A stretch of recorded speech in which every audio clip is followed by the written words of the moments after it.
Hello friends, welcome back to a new video.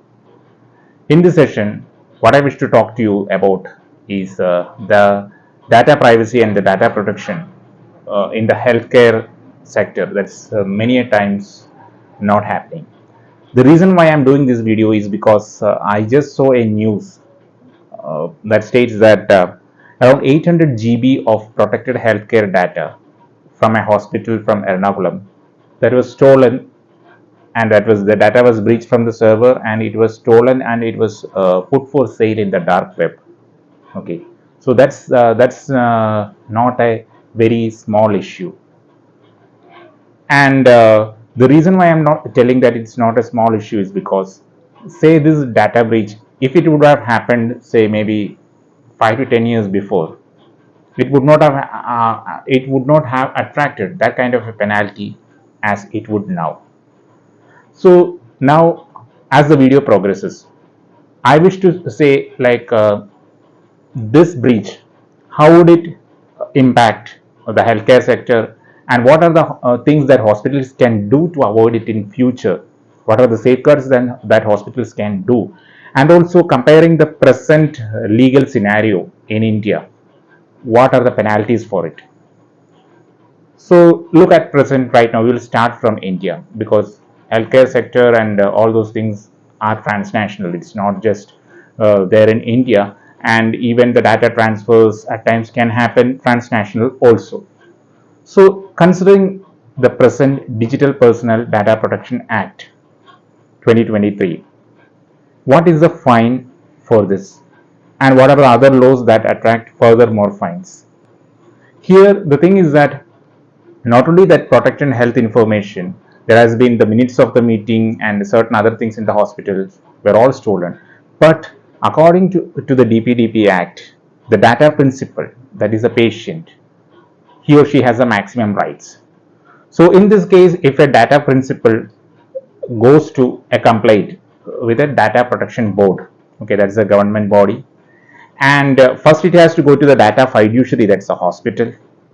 Okay, they have the maximum responsibility. If they are not given sufficient answers, they can the patient can go to the data protection board, and it can go into the appellate tribunal, which is the telecom tribunal. Then it can go into the courts. It's an endless cycle. But the thing is, as per the rule law, you can be fined, the hospital can be fined as far as 250 crores plus. That's a huge amount. It's not only the amount, you can be run out of business because you lost the reputation. That's the most important problem. And now, say if it would have happened in European Union, the GDPR laws, General Data Protection Regulation laws, it would have attracted a fine of 20 million euros or 4% of the annual turnover of the hospital, whichever that is higher. And if it would have happened in US, 1.5 to $2 million fine as per the HIPAA, Healthcare Insurance Portability and Accountability Act.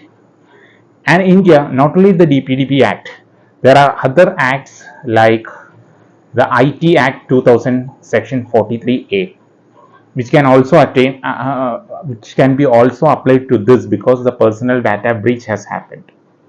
So you can be also fined based on that. So what I'm telling is this 250 crore, it can go higher as well. So if civil societies take up such issues and act as whistleblowers with the help of the patients, the hospital may very well be closed down. It's a possibility. So the thing is that what else the hospitals can do to counter this, because I myself work as a healthcare compliance and quality professional in an IT company in a healthcare IT domain. The name of the company is called PropPlus Innovative Solutions. Since I have some domain expertise in it, working with the hospitals, I can tell you that many a times hospitals are not paying much heed when it comes to a good IT team, good IT operations team, good cyber security team who knows the industry standards, and also selecting good vendors when it comes to a proper foolproof hospital information management system.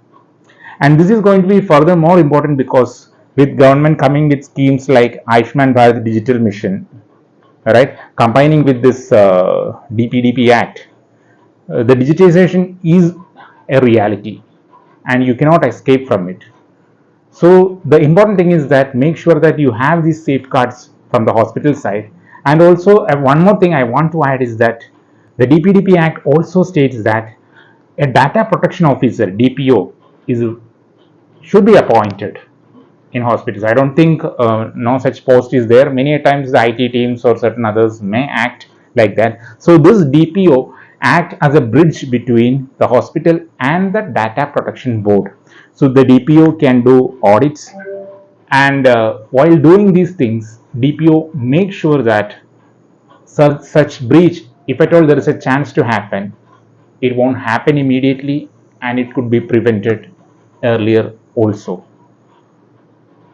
So the reason why I'm doing this video is to make sure that this is a serious issue, and at the same time such issues can be prevented by the hospital, making sure that making sure certain things, especially when it comes to the selecting the good vendors, and also making certain safeguards from the hospital side. It can be investment for a much better professionals in their IT team, and also like appointments like the digital data protection officer in the form of DPO. So I hope you have understood the seriousness of this situation and the video. Stay tuned for further videos. Thank you for watching. Thank you all.